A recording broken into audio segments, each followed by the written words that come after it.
Hello, everybody. Good morning and welcome to our 2022 Black Friday Cyber Monday Teardown.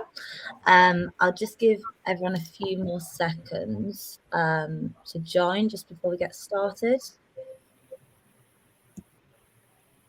In the meantime, we'll do a quick round of intros. So my name is Claudia. I look after our partnerships team here in EMEA at Clayview.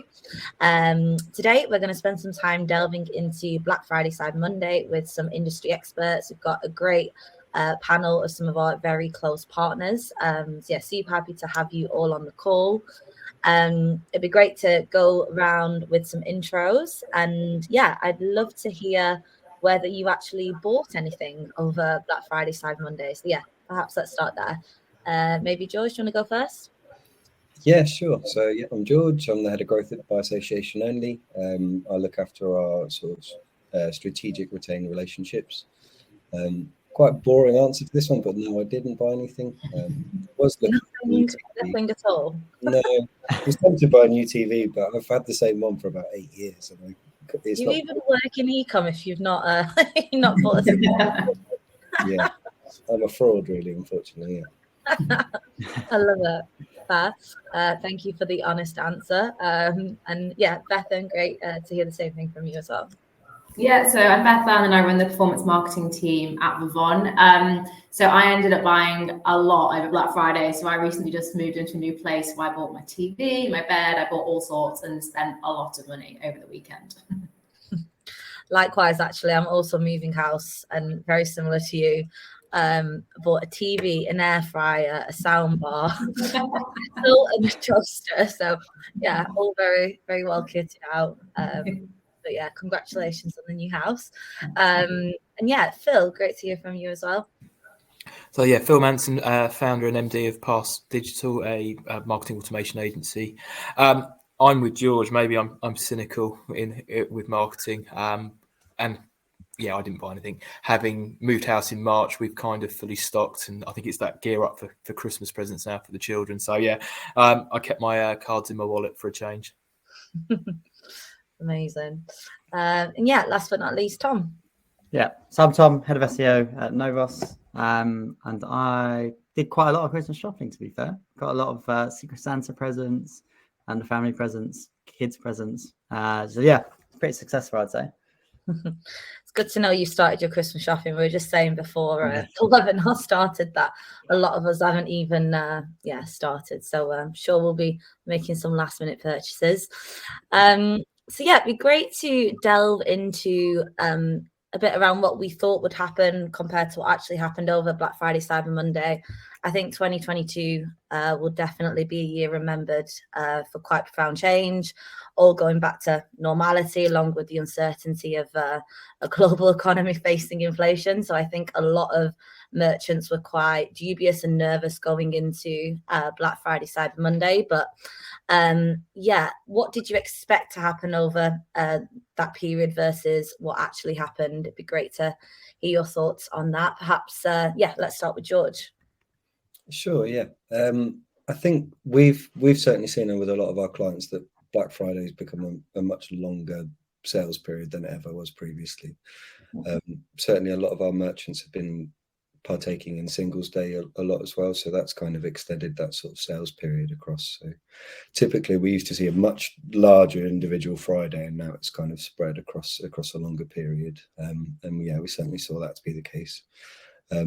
I think the other thing we really saw this year was a higher percentage of sales coming from retained customers. With the economic situation that we're in, I think a lot of people have wanted to make sure where they're spending their money, they're trusting the shop that they're purchasing that from, and as a result, we've seen a lot more sort of retained business come through. So I expect that to continue as well, probably going forwards as well.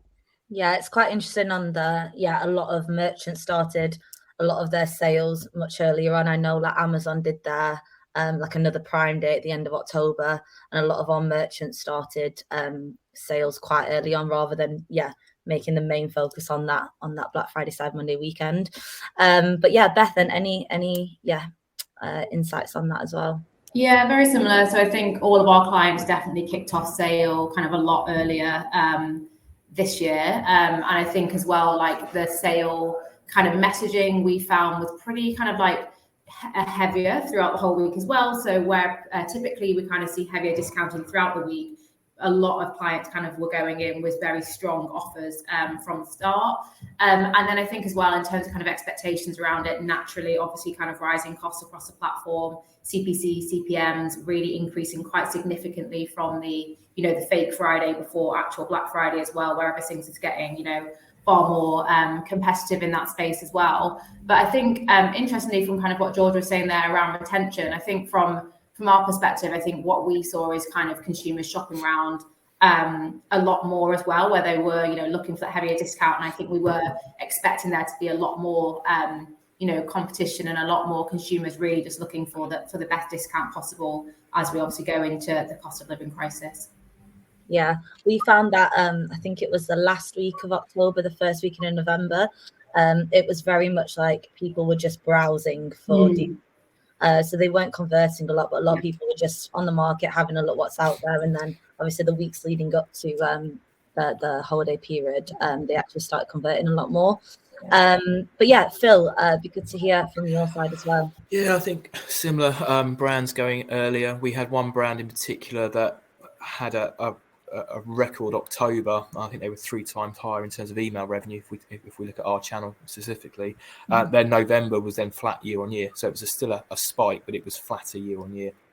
And I think they were cannibalizing sales and bringing it forward, which actually helped them from a warehousing perspective and actually getting stock out the door, which was good. We saw a couple of brands doing deeper than normal discounts, but doing it in a way that it was off a particular product or product line for a limited time period. They seem to work well. It meant you could go back into the existing base with regular offers, even if they've just purchased, which was an interesting one. And then the other one, we talked about this last week, was around some of the more Green Friday approaches around, 20% off or 20% of the profits being donated to a charity of choice. So rather than going with a price point discount, it was that green area of or charity piece. So yeah, some interesting approaches. I think some of the faster fashion brands, had more of a trouble. I think we're seeing, we talk about share of wallet. The more premium brands, their customers are still aren't feeling the pinch quite as much. I think some of the cheaper brands are starting to show that, and you can see that in the discount levels that are going out to some brands. Yeah, I think it'd be great to delve in a bit more around that Green Friday. So it's around this ethos that companies take around like not discounting and to counteract that needless spending. Has anyone, it'd be good to hear any more examples of what other clients did. I know I think it was IKEA did something quite interesting. So they did like a buy back and resell scheme. So you could go into store, sell back your furniture, and you got 50% off new lines on that over that weekend, which I thought was quite a nice initiative. Another one of our clients, Me and M, did £10 for every order goes to the Prince's Trust. So I think a lot more merchants are taking that stance of not going in with the really heavy discounts. Tom, did any of your clients do anything cool around that? No, I actually don't think they did. But I know just as one, it's not a client of ours, but Patagonia specifically are just like on a mission now to just donate all profits to charity, which is obviously very interesting. But I also know a lot of brands that actually just didn't run anything at all, which again is seeming to be a much more convincing trend now than it probably was last year. But again, just emphasis on this, the more green nature of the way the world's going. And I think like secondhand clothing's up 50% year on year, which just emphasizes that further as well. I also saw a study from, I think Shopify, and more shoppers were looking for brands with like more sustainable practices, like carbon neutral shipping. That was something a lot of people were browsing for, which is quite interesting. Anyone else had any clients that did anything around that? We just have Pangaea, and they do what they call Blue Friday. So I think typically anyway, they plant trees with kind of like purchases, but over Blue Friday, they donate triple the trees essentially. So just bigger contribution back to the environment over that period. Nice.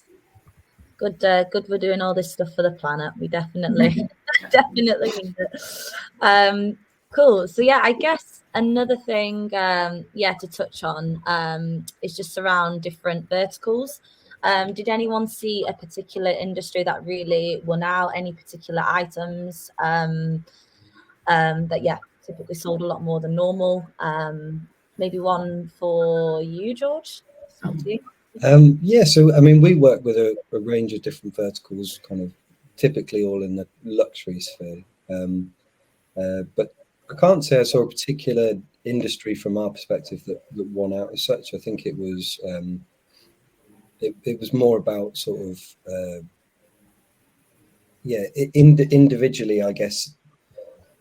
It was the tactics that won out, I suppose. So I think we saw merchants winning where they were, rather than doing kind of generic broad discounting, it was where they were going specifically to personalized discounting around people who'd had experiences either browsing product before or adding to the wish list, and then kind of using that data to kind of making sure they got the best discounting. So not particularly within a specific vertical, I guess, but it was more tactically we saw wins in every vertical, really.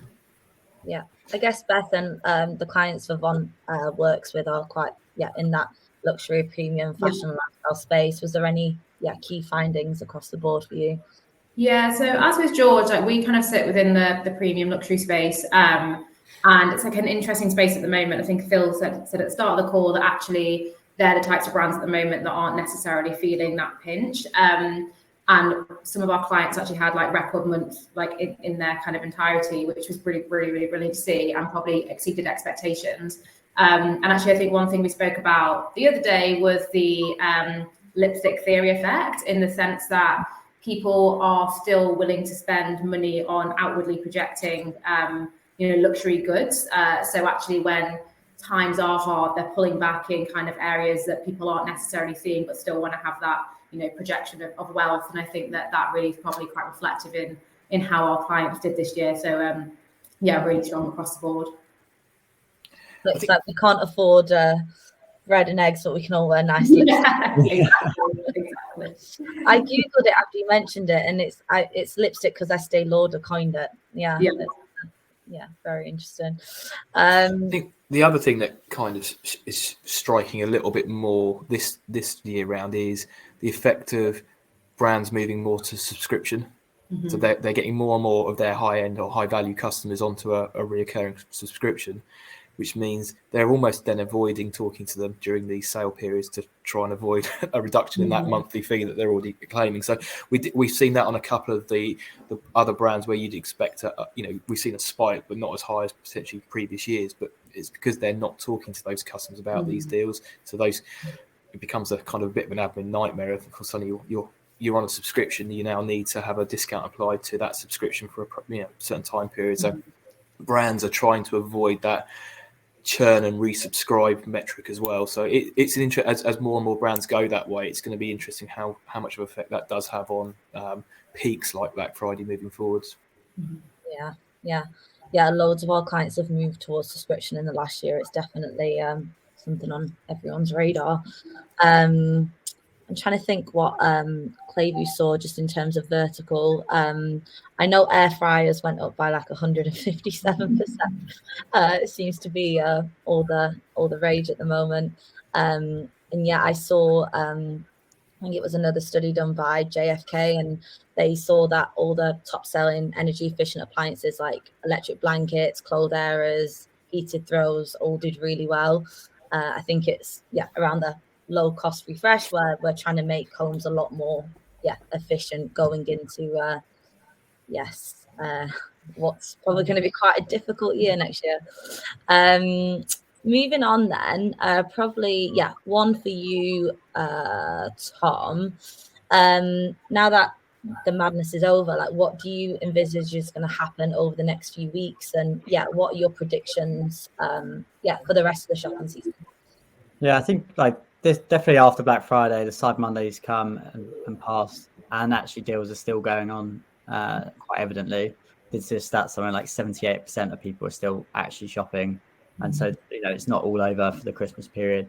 A few of our clients have actually already started their Christmas discounting, which compares some of their competitors. Some haven't done that, and it might be the approach that let's get in earlier, like some of the clients obviously would have done for Black Friday, like starting on a Wednesday, try and get the custom before everyone else.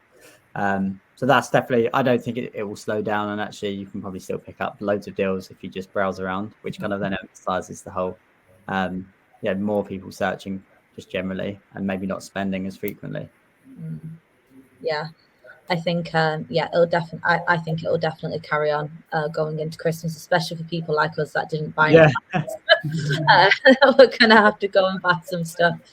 Phil, what about on your side? Yeah, I think we're having to caution some clients around email volumes, and we run what we call engagement segmentation. So it's kind of all bets are off during the peak, but it's letting some of that data go a little bit fallow and back it off. They potentially haven't purchased from you for 12 months. They've not opened an email in the last 4 months. They don't need 5 emails a week. How do we educate them? I think some brands, there's a sense of panic around, we need anything we can get, and email's a good way of turning on sales.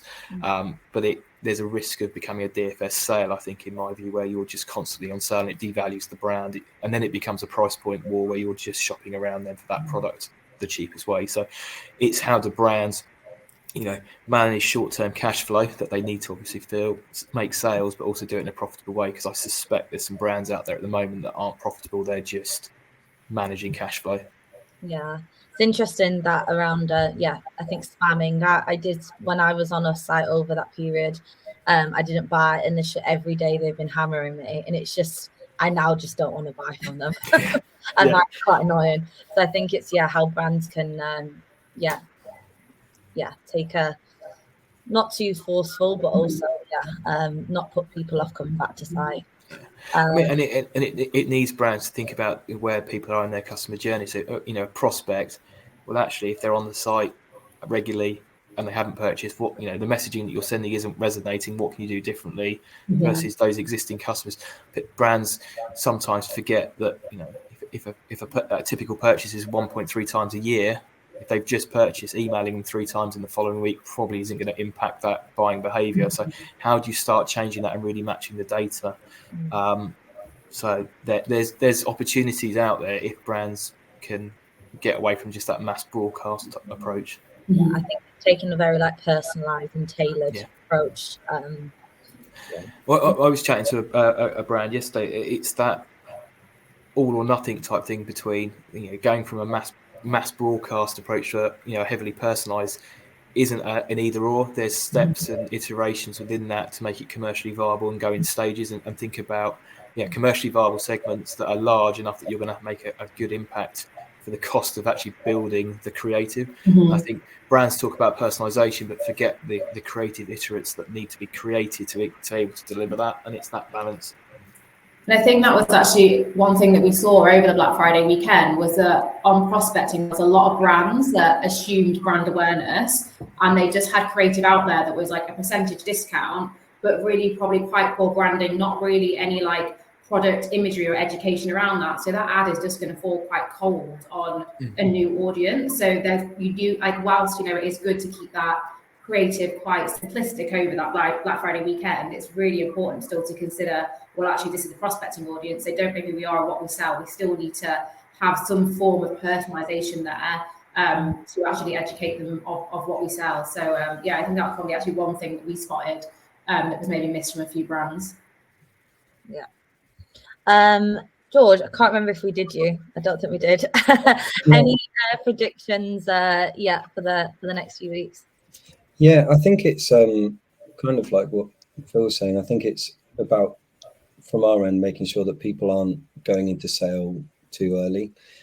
Keeping a long-term view on this is really important, especially as we go into this period of economic downturn. Holding a value in your product and your service and remaining confident in that is really important. But I think in terms of predictions, I think what we're starting to start seeing more brands is a lot more focus on a smaller group of customers that's driving the majority of revenue. So we're starting to see more tailored experiences on site and off site towards that smaller group that really is the real value, and then using those experiences as drivers to kind of push the rest of the customer base towards. Whereas previously you'd see a much more kind of like a utilitarian approach where your strategy would be what serves everybody equally and best, and actually in reality it's going to be much more around who's our valuable customer and how can we reward them and make sure that they keep coming back. Yeah, I mean, it's old hat, but it's the 80-20 rule. It's 20% of the data is going to give you 80% of the results, and I think we've had a few years, top of funnel where it's been all about vanity metrics of site visitors volume. Now it's about quality of traffic. Competition data is a prime example. You can grow a database by 10,000-20,000 in a month, but generally they don't go on a purchase. They're just in it to win it, and they're not making sales. So you're paying to store that data. You're not getting any value from it. What's the point? Mm-hmm. I think just on what George said around being very selective on the audience that you're looking at, like on Clayview's side, a lot of our merchants look really closely at that search audience, just because people that do search are very high intent buyers, like they know exactly what they're looking for and they convert a lot more as well. So we've seen a lot of our merchants feeding that into things like email as well. Like we've done some really good work with PAASE around Klaviyo and like feeding what people are searching for and then retargeting them to email. That works really well. So I definitely think merchants are becoming a lot more strategic in kind of like the audience that they're targeting. Moving on to just a few last questions. Gosh, the time has flown by. Was there any differences between the Friday and the Monday? Did anyone notice, just in terms of performance in your clients? I can start this one if you like. Yeah. I think generally I'd say we're finding that shoppers are becoming a bit more savvy. So where previously I think Friday would come, they'd see a discount and they'd move. There's a lot more awareness, I think, to if I show an interest in a particular product, will I get a discount at a later stage? But also being aware that brands are, increasing their discount as the weeks go or changing it across the product range. So certainly much less of a sort of dominance on the Friday and much more of an equal split, and even in some instances a growth towards the Monday with some brands. Sure. Did anyone see any sort of impact of the World Cup? Because I think there was like two schools of thoughts here. There was one that it's an opportunity to really target your audience, and do very targeted campaigns, and then other one that it would be a bit of a distraction on the Friday. I know some of our clients between 7 and 9 saw quite a drop off when England would play in Senegal, I want to say. Did anyone see anything similar with their clients? So I haven't looked specifically at it, but it's definitely something that we were talking with Google and Meta about a lot beforehand, and something that they were kind of like really warning of that impact it was going to have. And we had a few clients kind of like talking around the idea of like running campaigns specifically to like try and own that moment around the World Cup, but nothing actually kind of like got rolled out with that in the end. But it'd be interesting to look at it, because I'm sure across those hours, like search demand, like definitely will have been significantly lower. That said, some of our fast fashion clients searches went really up, because I think they were like the bored girlfriends just on the laptop searching whilst boys went to football. So true. Nice. So I guess just kind of wrapping up then. Maybe starting with you, Tom. What is your advice to retailers and supporting vendors and partners right now going into 2023? I'd say better, like as proactive planning as you can be doing. So I think like still for Black Friday, we see a lot of clients still not putting in a recurrent strategy. So you have the same pages that recur year after year. From an SEO point of view, it's very beneficial. Every time you have a page that runs, you have mass traffic going to it. From an authority standpoint, really valuable. If you just remove that page every single year, you just lose all that authority you've gained and you start from scratch. So you're immediately on the back foot versus competitors that are and have that strategy in place. And you can do the exact same thing with every recurrent strategy you have. So for all the different promotion periods, whether that be Easter, Valentine's, all the way up to next year as well. Just having that same strategy just puts you in the best possible position. So I'd say if you can start planning and you know these campaigns are going to run, which you often do at least 3 months before, start thinking about how are you going to approach that situation and what supporting content as well can you create to kind of back that up. Yeah, thanks, Tom. And yeah, on to you, Phil. I think that times are going to be tough next year for some brands, or tougher for some than others. I think there needs to be a real focus on removing channel silos and actually getting within businesses, the email team talking to the paid teams, etc. Because there's such valuable data in the customer data that can influence other channels. It can start to save costs. Pull out the VIP customers, use that for lookalike, or whatever it may be. I think there needs to be that removal of those silos and start thinking about the customer across all the channels together. But that needs a brand, the brands to start thinking in that way versus, someone owning one channel. There needs to be someone sitting across the top. Yeah. And Bethan? Yeah, so I think, Q1 next year especially is going to be a challenge, I think, for a lot of retailers. And I think when, you're talking to Google and Meta, I suppose it's quite generic, but the overarching message is continue kind of like your media spending, continue to spend. So, typically retailers would want to pull back spend, but what you find and what we've seen in past recessions is that those brands that are, maintaining their media spend in those times of hardship come out the other end a lot stronger, with market share kind of like a lot higher as well. So I definitely kind of, be looking at continuing to spend as we head into next year to kind of build that brand where actually there might be slightly less kind of competition at that time because certain brands have pulled back.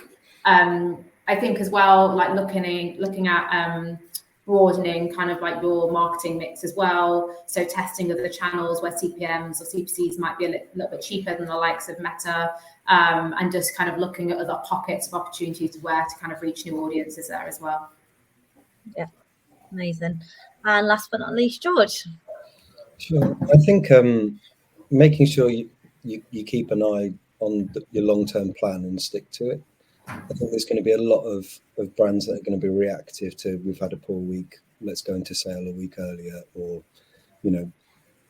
send an extra email, as Phil's talking about before. I think it's about knowing what's worked for you and making sure you stick to it to some degree. I think that's going to be a really important part. And I think there's lots of exciting stuff in terms of like technologies that are becoming available. I think SMS being more widely adopted is going to be a really interesting thing that we'll see a lot more of next year. And I think it's going to be a big year for loyalty and retention strategies. Well, I think all the bad news around inflation and a potential recession hasn't really damaged consumers' eagerness to keep on buying. So hopefully we see that carry through to next year. It's going to be an interesting year. Can't believe it's 2023 already. But thank you all so much for your time. Thanks to our great panelists. It's been a pleasure having you all. Thanks for listening, and maybe we'll all be here next year and we can do the same again. Merry Christmas, everyone. Thank you so much. Bye-bye. Yes. Bye-bye. Bye-bye. Bye.